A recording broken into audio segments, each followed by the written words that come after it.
Assalamualaikum warahmatullahi wabarakatuh. Perkenalkan, saya Nazah Lufia Putri dengan NIM 2104255. Di sini saya akan mempresentasikan UAS dari pemberdayaan perempuan dengan dosen pengampu Ibu Artadini Akmar.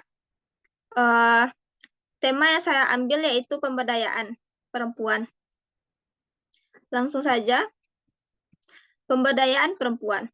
Pemberdayaan merupakan salah satu platform yang digunakan untuk menyediakan sarana bagi masyarakat untuk memenuhi kebutuhan pembelajaran warganya dalam bentuk pengetahuan dan keterampilan yang berkaitan dengan kehidupan yang lebih baik dalam keluarga dan komunitasnya. Perempuan merupakan bagian dari masyarakat yang dapat berpartisipasi dalam pembangunan. Kaum perempuan masih memiliki peran yang tidak adil dalam masyarakat. Mengingat bahwa kaum perempuan adalah bagian terbesar dari populasi. Pemerintah harus menangani masalah ini dengan bijaksana.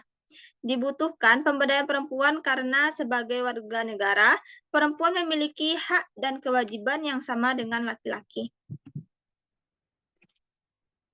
Pemberdayaan perempuan merupakan upaya untuk mencapai kesetaraan peran, akses dan kontrol bagi perempuan dan laki-laki di semua bidang pembangunan. Program perencanaan perempuan yang dilaksanakan pemerintah dan masyarakat hingga saat ini merupakan upaya untuk secara konsisten mencapai generasi yang seimbang dan pemerataan manfaat pembangunan bagi laki-laki dan perempuan. Sejak tahun 1978, program pemberdayaan perempuan telah dimulai di Indonesia. Beberapa daerah telah melihat peningkatan kapasitas diri, peningkatan ekonomi, peningkatan kesehatan, dan peningkatan kualitas hidup perempuan melalui pemberdayaan. Namun, banyak perempuan di Indonesia yang belum tersentuh oleh program pemberdayaan, baik di perkotaan maupun di pedesaan. Jumlah perempuan di Indonesia jauh lebih besar daripada laki-laki.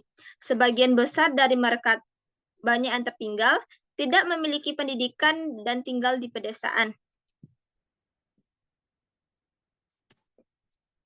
Di era sekarang ini, pemberdayaan perempuan sangatlah penting karena dapat menjadi langkah penting untuk meningkatkan kemampuan perempuan dalam bekerja, mandiri, dan mendapatkan posisi tawar dalam persaingan internasional. Oleh karena itu, partisipasi perempuan dalam berbagai bidang pembangunan berfungsi sebagai sarana untuk mencapai kesetaraan akses di berbagai bidang. Faktanya, partisipasi perempuan dalam pembangunan telah menjadi parameter bagi negara-negara kategori maju. Menurut Suharli tahun 2021 dalam Syahdara tahun 2022. Memasuki era teknologi informasi dan digital, program pemberdayaan perempuan harus mempelajari kemampuan literasi digital. Literasi secara sederhana berarti kemampuan membaca, menulis, dan berinteraksi dengan data. Kemampuan ini sangat menentukan bagaimana seseorang atau kelompok berkembang. Karena perempuan dapat mengakses informasi secara efektif, keterbatasan mereka dalam menggunakan media digital akan dikurangi. Menurut Widya Stuti tahun 2016. Dengan munculnya media digital berbasis internet, pola interaksi dan komunikasi masyarakat juga berkembang dengan cepat. Untuk memberdayakan perempuan melalui gerakan literasi, perempuan harus mengembangkan pengetahuan dan keterampilan yang relevan dengan kebutuhannya,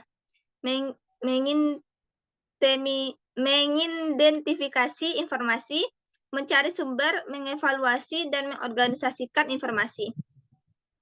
Menciptakan informasi, menggunakannya secara efektif, dan menghadapinya untuk mengatasi permasalahan. Berikut ada salah satu program pemerintah terkait pemberdayaan perempuan. Programnya yaitu pelatihan pengelolaan bahan pangan. Salah satu program pemberdayaan perempuan yakni program berupa pelatihan pengelolaan bahan pangan. Tujuan dari pelatihan pengolahan bahan pangan lokal adalah untuk memberikan kesempatan kepada perempuan dusun untuk mencapai pemberdayaan yang berkelanjutan berbasis kemandirian. Dalam proses ini, ada strategi terencana dan tertatib. Pemerintah gencar mengejar sasaran pemberdayaan perempuan, terutama di daerah pedesaan. Ini karena daerah pedesaan adalah lokasi yang paling rentan terhadap masalah kemiskinan. Akibatnya, dianggap penting untuk memberdayakan peran dan potensi perempuan di pedesaan.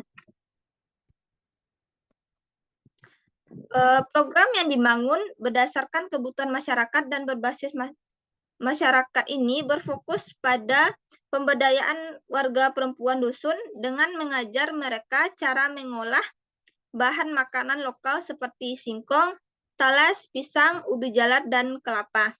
Tujuan dari program ini adalah untuk membuat produk lokal yang memiliki nilai jual dan juga memberdayakan warga perempuan dusun. Pelatihan adalah bagian dari proses pemberdayaan yang mencakup menemukan kebutuhan dusun, membangun tim pengelola program dusun, membentuk kelompok usaha bersama, dan bekerja sama dengan organisasi pemerintah dan swasta.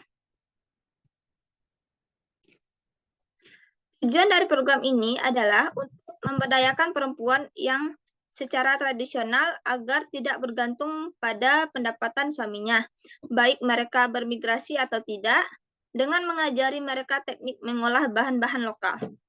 Program tersebut juga mencakup partisipasi aktif warga dalam perencanaan, pelaksanaan, dan evaluasi program pemberdayaan.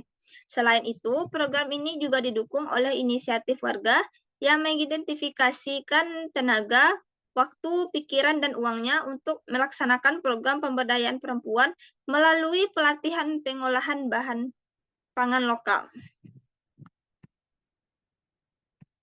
Jadi kesimpulan yang dapat diambil adalah pemberdayaan perempuan memiliki makna yang mulia karena mengatur serta menjaga sumber daya manusia dalam keluarga, terutama anak-anak sebagai generasi penerus bangsa. Memberikan pendidikan terbaik untuk kaum perempuan berarti secara tidak langsung memberikan pendidikan kepada anggota keluarga lainnya. Sehingga kesuksesan rumah tangga sangat bergantung pada kemampuan dan potensi yang memadai dari perempuan sebagai ibu rumah tangga.